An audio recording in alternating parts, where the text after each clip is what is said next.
All right, lesson 121, page 343, probability part 2, independent events. All right, so hopefully by now, when you hear the word independent, you don't just think of the 4th of July, but you think of things that are independent. They don't rely on something else. They can stand alone, all of those kinds of things. All right, so in your book it says, we say that events that do not affect one another are independent events. If Danny flips a dime and Paul flips a penny, the outcome of Danny's flip does not affect the outcome of Paul's flip.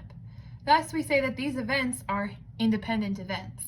The probability of independent events occurring in a designated order is the product of the probabilities of the individual events. All right, so we're going to illustrate this using coins. Okay, if you toss a quarter, it's going to come up heads or tails. Okay, you've got a 1/2 probability, 1/2 of getting heads and 1/2 of getting tails. Now let's say that you get heads the first time and then you toss that coin again. Okay, well, you're still either going to get heads or tails.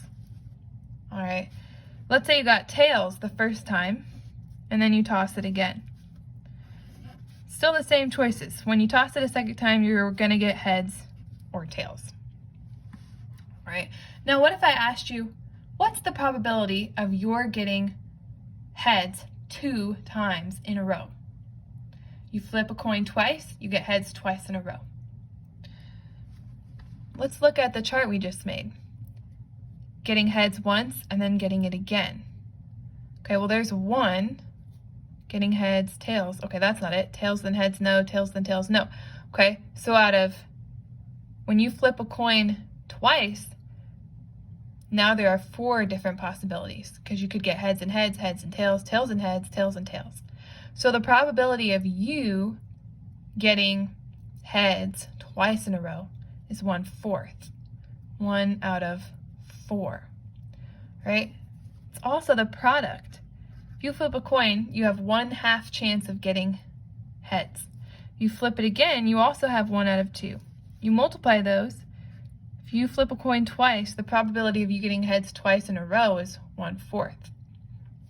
We could extend this chart further.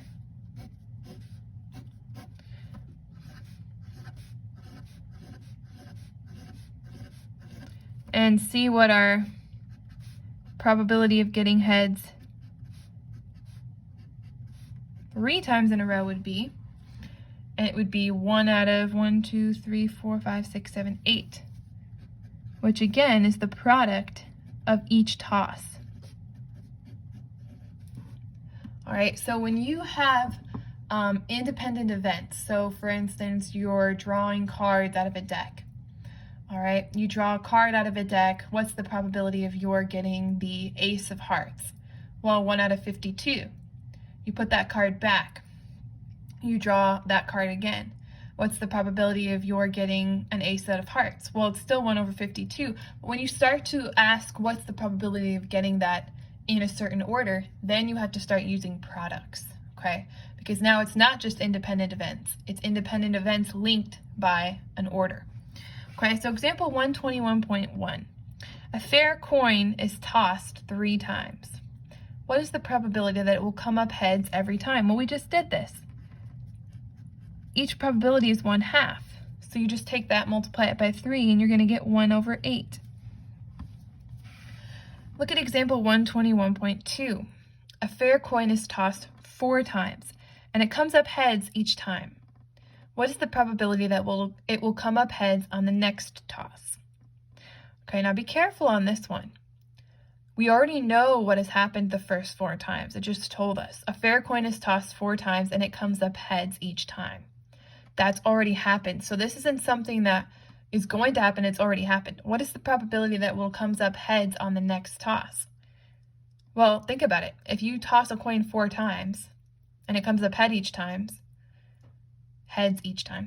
what's the probability that the next toss it's going to come up heads again? Just 1/2. All right. Now, if they had asked at the beginning, what's the probability of your getting heads 5 times in a row? Then you would have to do the products of 1/2 times 1/2 times 1/2. All right, but it already has been tossed 4 times. So the next chance is just 1/2. Okay, go ahead and do the practice problems on your own. See if you get them correct. All right, I'm assuming that you've worked the practice problems. Let's take a look at these.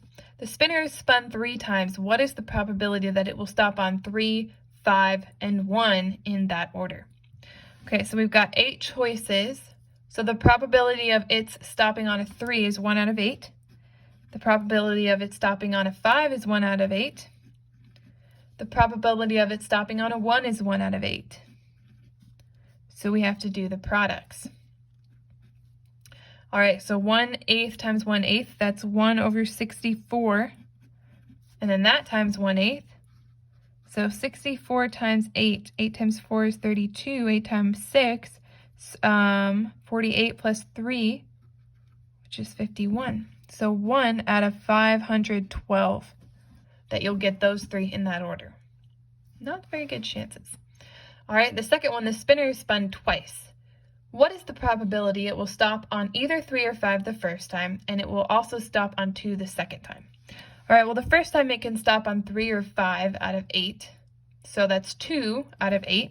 So 1/4, 2/8 reduced. And then the second time, stop on 2, so that's 1 out of 8. So we'll multiply these 2 probabilities, and we'll get 1 out of 32. So that's our answer for B. Okay, so that is probability independent events.